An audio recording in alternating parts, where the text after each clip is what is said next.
పైగా 50 ఏళ్ళు అనగానే దానికి ఒక పేరు కూడా పెడుతుంటారు. ఏమని? 25 ఏళ్ళు అయితే దాన్ని ఒక పండగ అంటారు. ఏమంటారు దాన్ని? రజత ఉత్సవము అంటారు. 50 ఏళ్ళు అయితే బంగారు పండుగ అంటారు. అదే 75 ఏళ్ళు అయితే వజ్రోత్సవము అంటారు. 100 ఏళ్ళు అయితే శతమానం అంటారు. ఇప్పుడు మన స్వామికి 50 ఏళ్ళు అయింది. మన ఊరు వచ్చి మనతో కాపురం చేస్తూ 50 ఏళ్ళు అయింది ఆయన. ఇప్పటిదాకా ఎన్ని పాటలు పడ్డాడో తెలియదు ఆయన మనతోటి.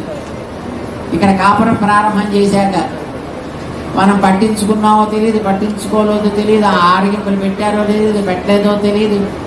అప్పుడప్పుడు అర్చకులు కోపం వస్తే ఆయన లోపల తలుపులేసి ఇటు అటు వాయించాడో తెలియదు, ఏం చేశాడో తెలియదు మనకి. కానీ మొత్తానికి అయితే 50 ఏళ్ళు ఆయన పాపం అడ్జస్ట్ చేసుకుని మనతో పాటు ఉన్నాడు.